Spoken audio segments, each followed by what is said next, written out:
Many women are told their symptoms are normal, unexplained, in their head, or a normal part of aging. But the truth is that most research that's done today did not ever include women to begin with. Cycling hormones, stress physiology, and long-term symptom patterns were largely ignored. And that gap still affects how women are treated today. In this episode, I want to explain where science fell short and why integrative medicine became necessary. Hi, everyone. It's Dr. Taz. Before we get into today's episode, I just want to pause and say thank you. Your messages, your shares, your stories are the reason we make Whole Plus. Every conversation here is about connecting the science, the intuition, and everyday life together so you can feel more like yourself again.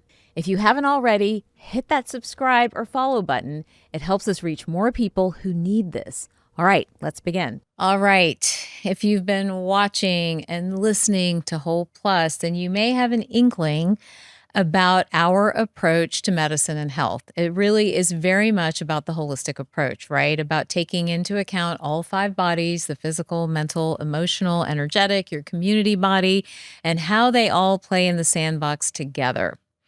But I've got to get something off my chest today, guys, in this episode, and that's simply because I am fatigued. I am tired of what I'm going to call bro science or bro wellness or science posturing, whatever we want to call it, with people saying that things aren't real or worthwhile unless they have randomized clinical control studies to follow them. And here's the problem with all of that. Much of it is funded. Much of it looks at women in particular in isolated silos with isolated symptoms. And it's simply not how the body works. On this episode today, I want to talk a little bit about how women and women's health is not being represented or served well in the current model of medicine, and why evidence-based holistic medicine that brings in both a functional and integrative approach is the future for women to thrive.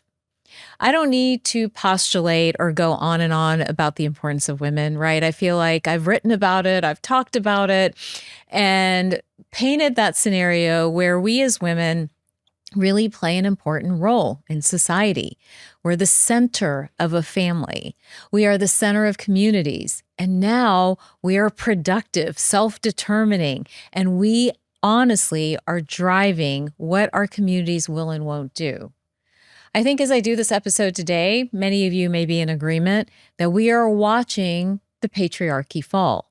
I don't want you to take that comment as a comment of, I don't like men or I don't respect men or any of those things. I do. But what I have a problem with is when we apply models, whether they're of medicine or learning or whatever it is, that really work for men with their chemistry and physiology and brain and cultural constructs to women, we have done women an incredible disservice. Here is what I'm talking about. We have moved from the era of the weakened and unempowered women, the hysterical woman, the woman who could not think for herself and needed a male to speak for her, to the woman of today who is honestly stressed and getting burned out very easily and trying to pull a lot of levers all at the same time. And the equation is not working. The math, to use a cliche, is simply not mathing. And there are multiple reasons why. But some of that reasoning or some of that gap that women experience today, and I say women, by the way, but I also mean our girls and our teens and our very young women in their early 20s, some of what they are experiencing today is simply because they are being dismissed or told that symptoms are in their head, their labs are normal, they're fine, they're just getting old, this happens. These very sort of lackadaisical, comments thrown back at them. I was in this conversation with a patient recently who was saying, I think people say these things when they just don't have an answer. And probably what we should all be saying, myself included, is, I don't know.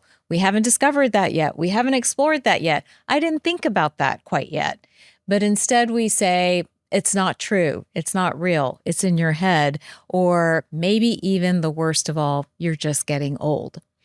So again, there's so many amazing women like really driving change when it comes to women's health and women's healthcare.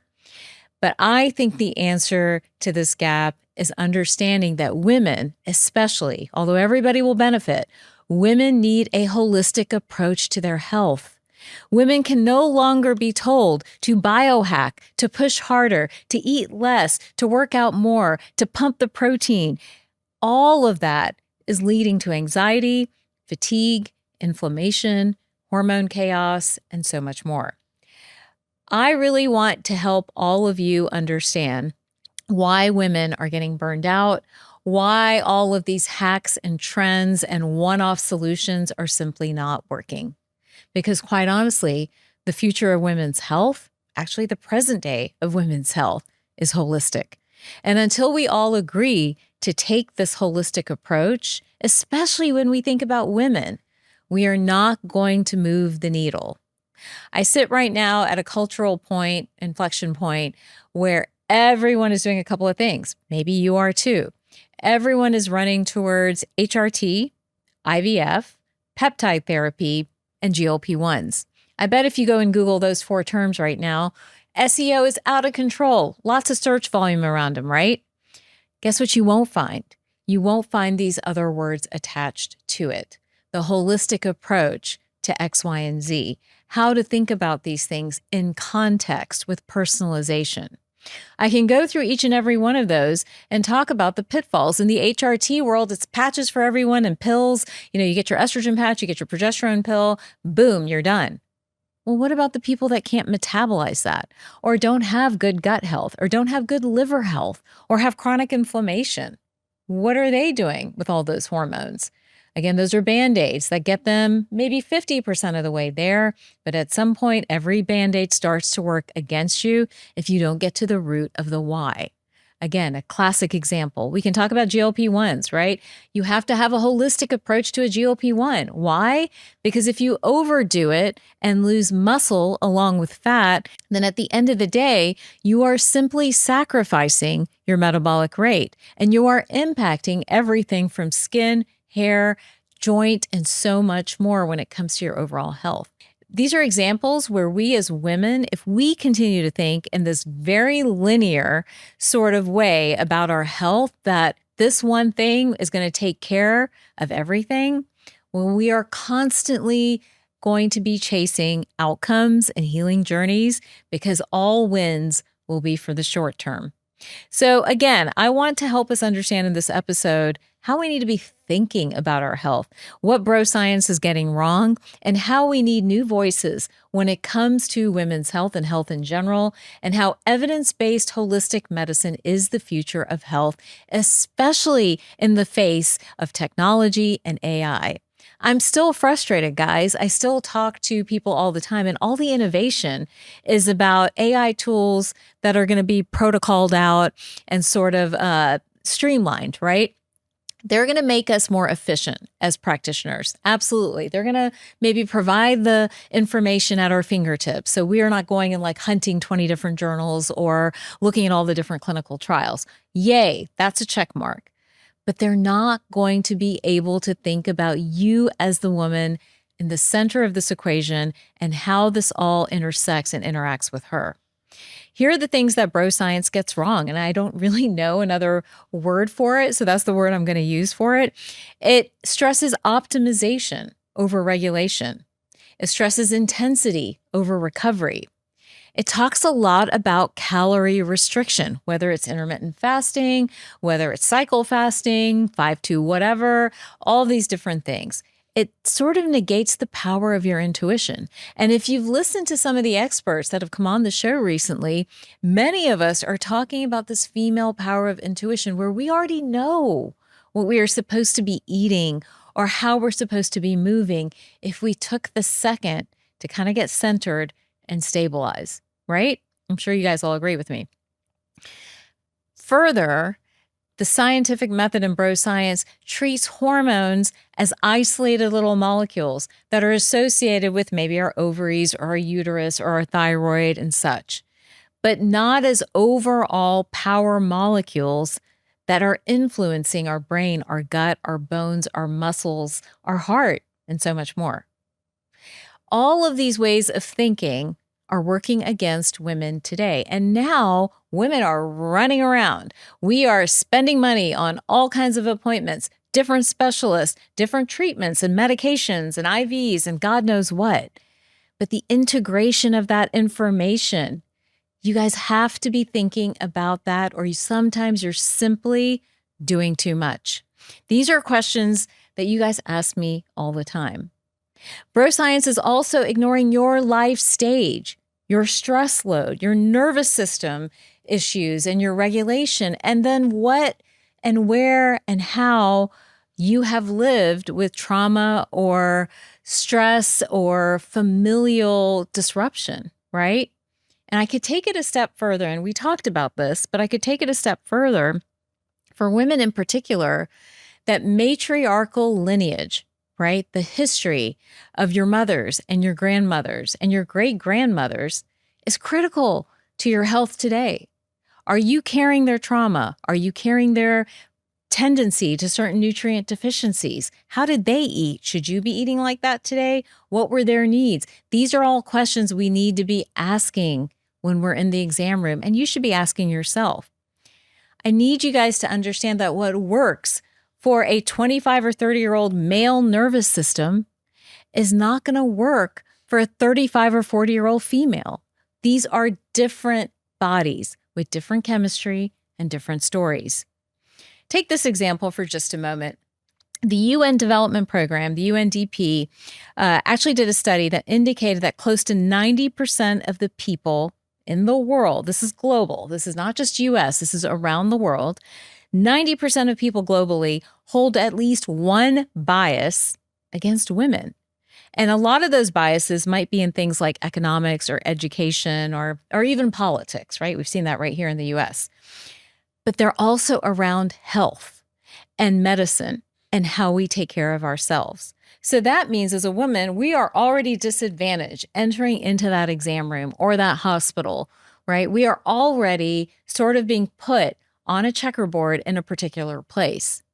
Now, imagine you have postulators of science or science spouters or bro science or whatever we're going to call it, come into that room.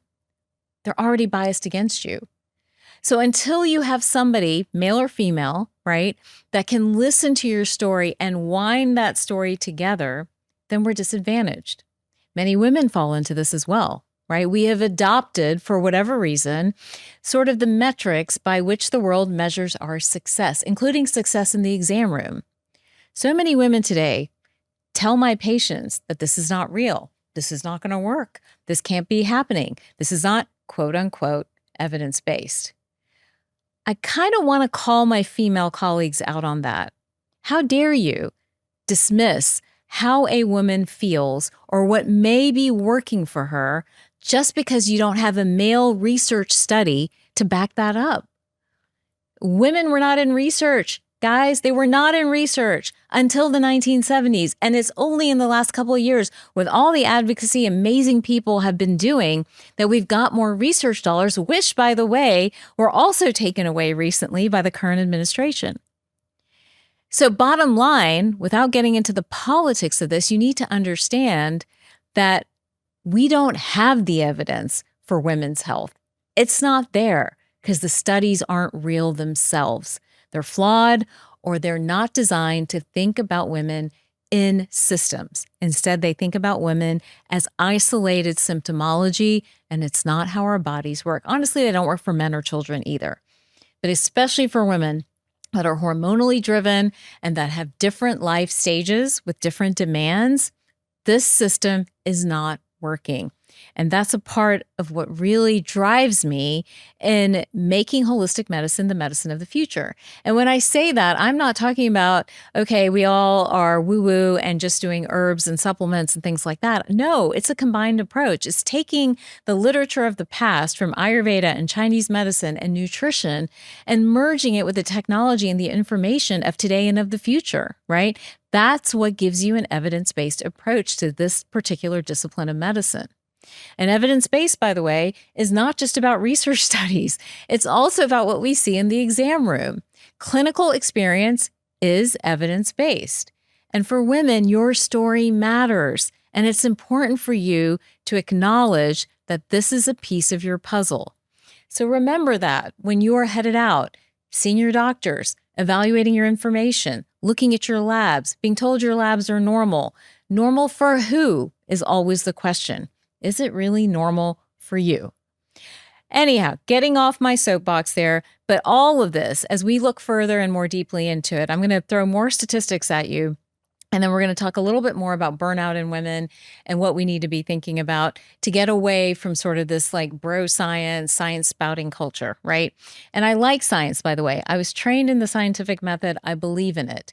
But it's almost like anything, right? If you believe in things blindly and don't acknowledge that there are other forces at play in our lives as human beings, then you're narrow-minded at the end of the day. It's no different than somebody grounding down in a belief that maybe they got from who knows where, right? Maybe from their parents or their community or wherever else, grounding down and refusing to hear any other perspective or opinion.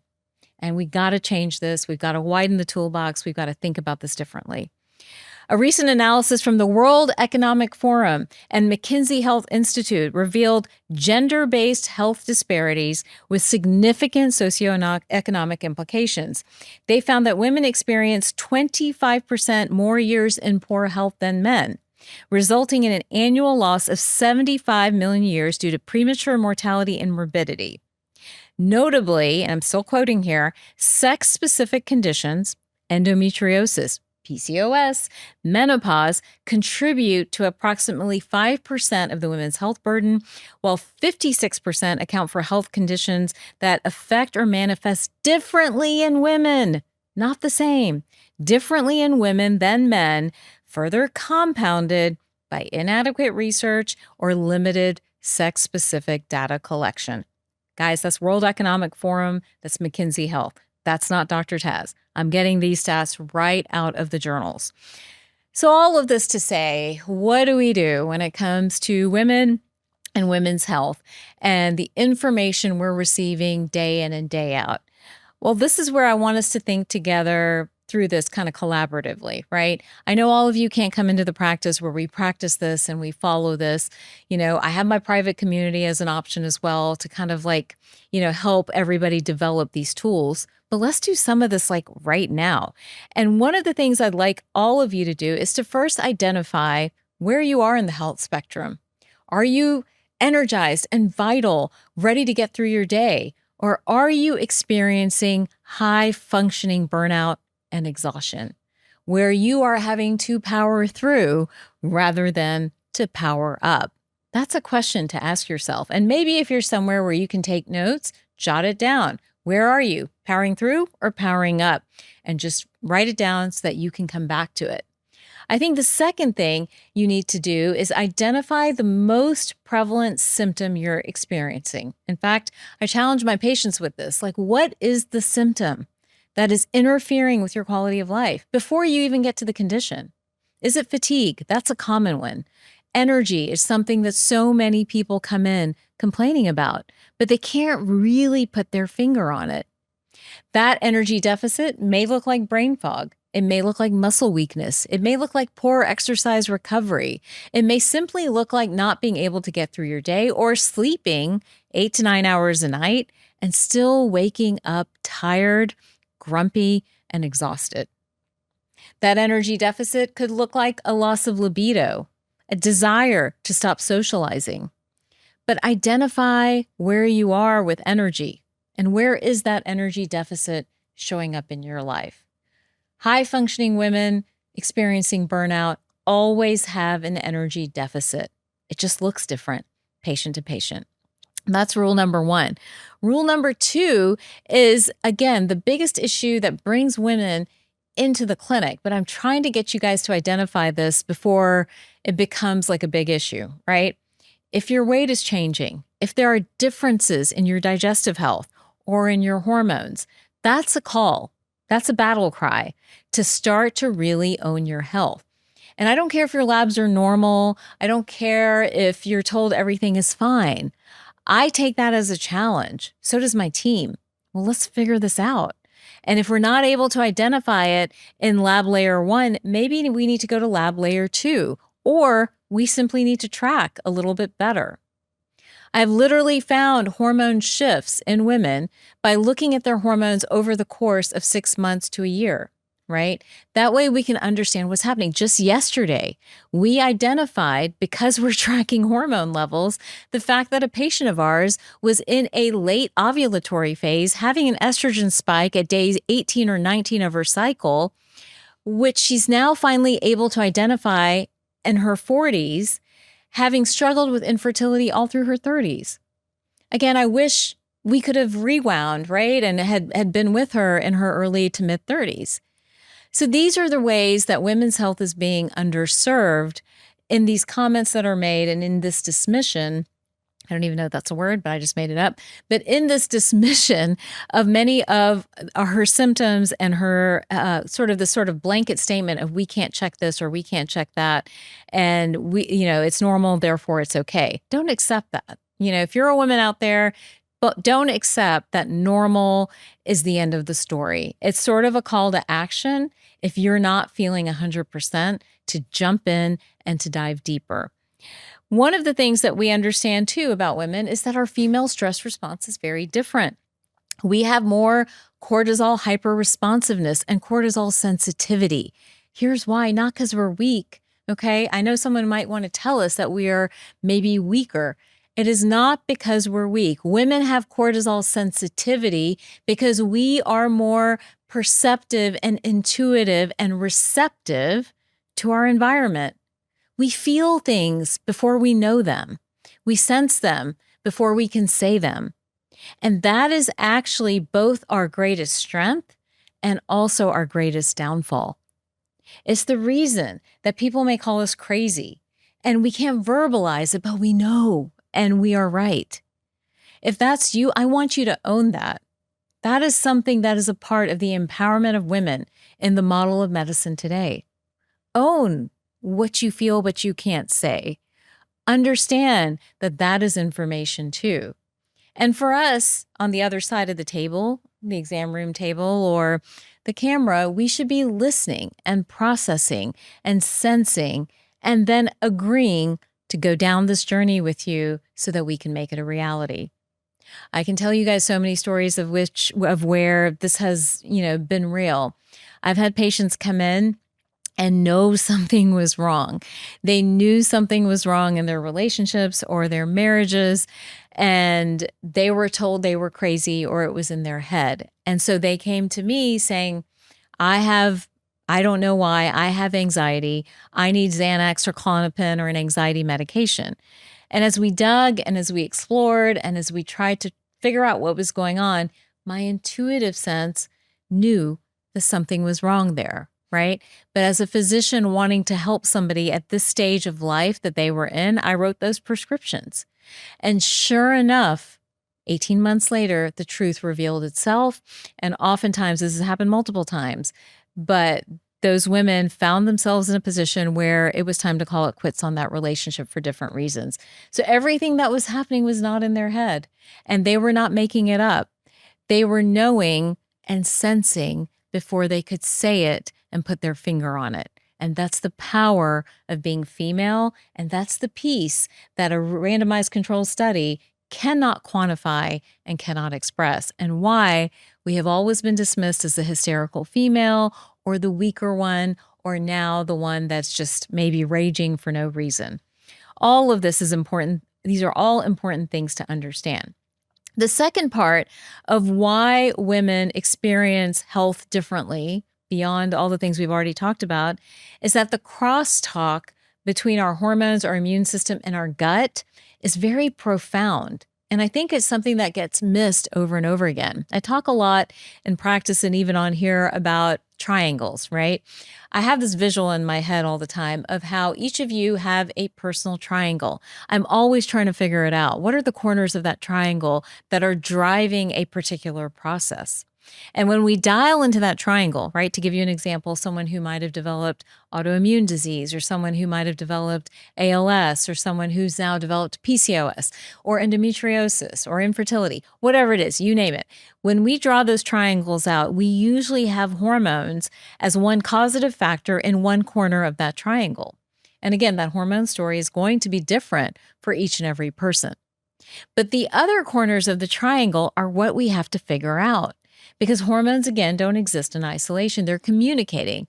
So they communicate with the gut. There's a gut hormone connection. Both communicate with the immune system. There's a gut immune connection and a hormone immune connection.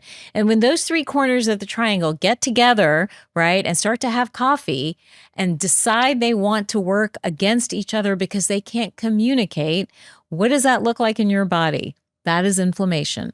And as that inflammation and that immune reactivity progresses, that turns into chronic disease. And that becomes something I've talked about before, chronic inflammatory response syndrome, which again now looks like chronic fatigue or an unnamed autoimmune disease of some kind. Sometimes it gets named as EBV or mycoplasma or Lyme or all these things. But at its core, at its essence, it's inflammation because the hormone, the gut, and the immune system are not communicating cohesively and driving the inflammatory process. So again, it's like understanding that men are vulnerable too, but women in particular are very vulnerable to this crosstalk. Next, women hold stress differently. We don't compartmentalize. We treat everything, maybe because of our sort of innate evolutionary propensity to nurture and to grow things, right? A lot of us treat everything like it's our child. It is important to us. We can't let it go. We can't go put it in a box, especially when we have to perform in sort of a male-dominated linear setting where certain checkboxes have to be met. Unfortunately, we can't let go of things. I saw this when, in the early days of running our practices where my husband started to practice and I started to practice too, right? I would obsess. I was up till 9 or 10 o'clock at night, either obsessing about a patient, obsessing about a process or an operational issue, obsessing, right? I could not let it go, maybe to my detriment and the detriment of my family, to be 100% honest. Whereas he could come home, he was done. Hands washed, done, move on. So there was a fundamental difference between how we process the stress we were both experiencing in our respective environments. And I am here to tell you, in observing women since, and myself, that we just process stress differently. And so for us, a big part of our health equation and understanding how to advocate for our health is to be able to have those stress guardrails in place. And again, go back to, we are intuitive. We know before we can say, we feel before we can get our hands on it. Knowing that that is us, how do we protect that?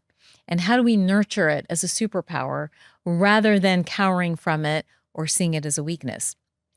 And lastly, sort of connected to the same theme, is that women have a tremendous need for safety. I want you guys to think about that.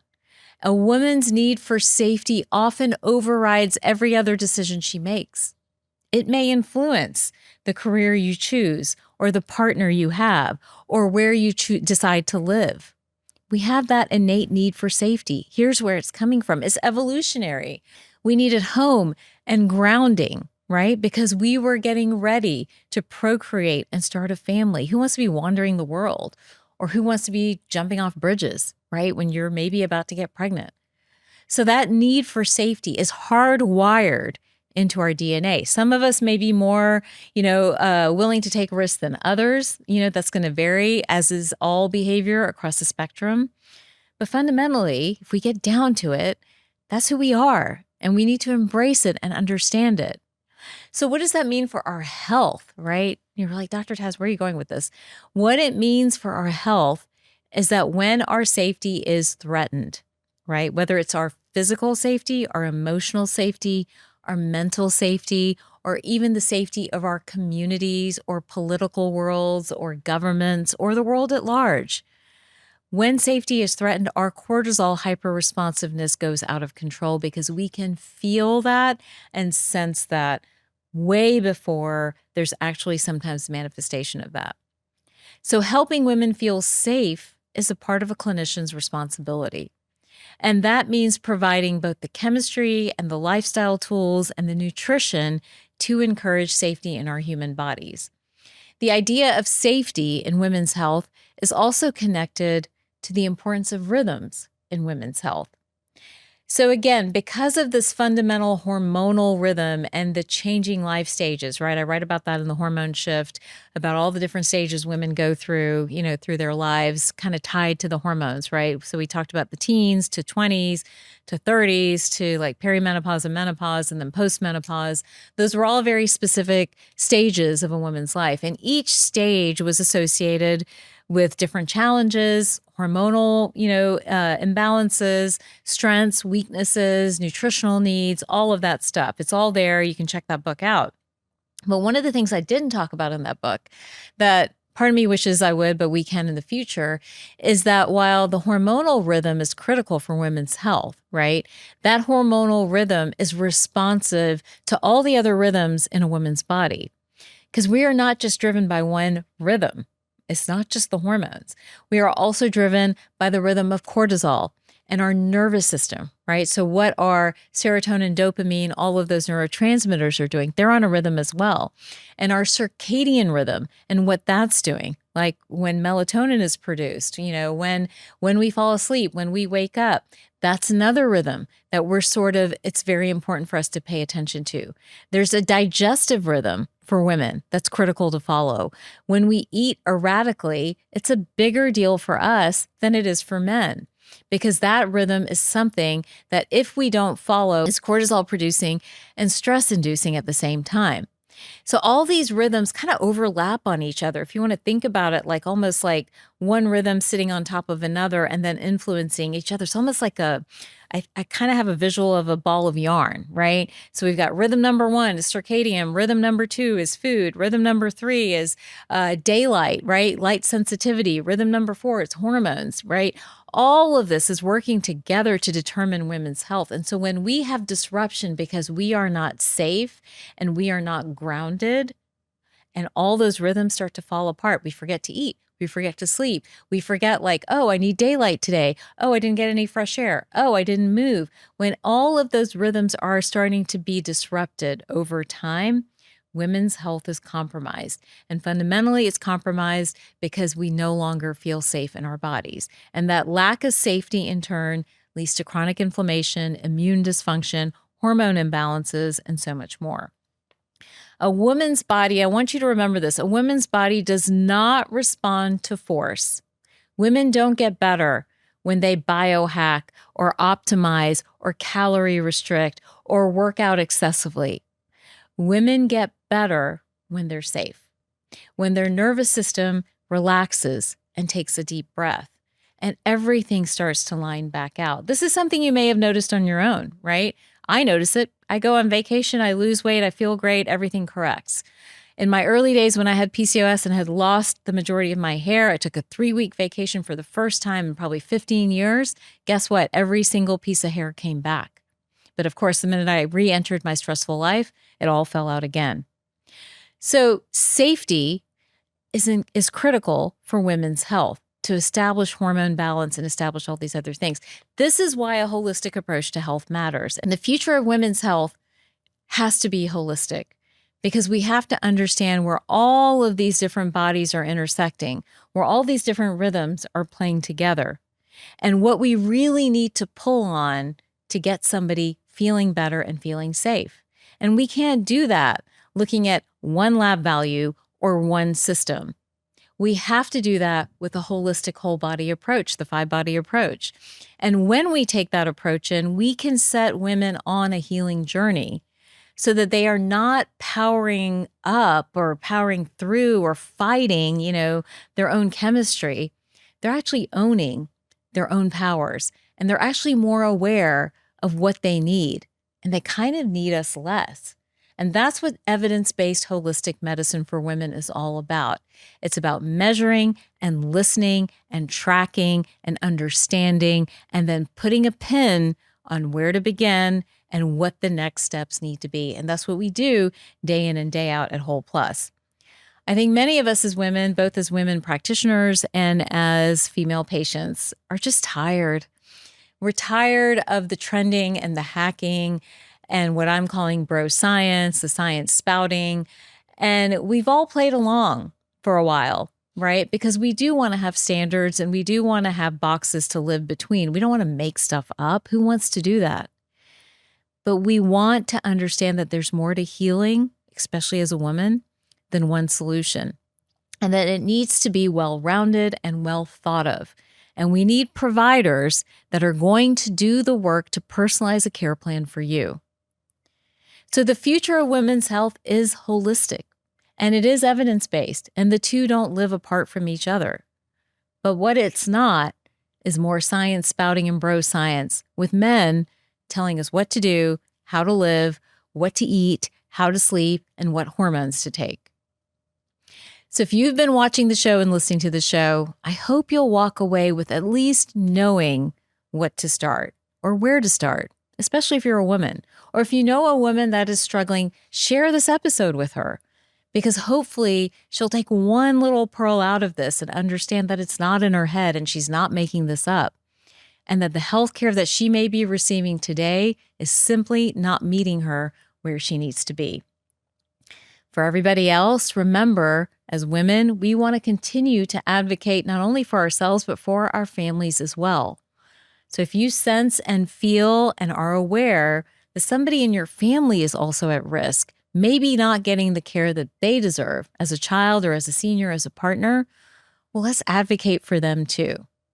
And at the end of the day, we are only as healthy as the family units and the communities that we live in. So we're kind of in this together. All right, I'll get off my soapbox. I hope that this made sense, and I hope that if you're a woman listening, this has been helpful to you. Remember, I post new episodes every week. Don't forget to subscribe. And if there's a topic that you really want to hear about, please reach out to me. We are always trying to push this envelope further ahead. Before you go, remember, healing doesn't happen all at once. It happens in moments. If today's episode gave you one of those moments, subscribe and keep learning with me. The next video is right here, and it picks up right where this one left off.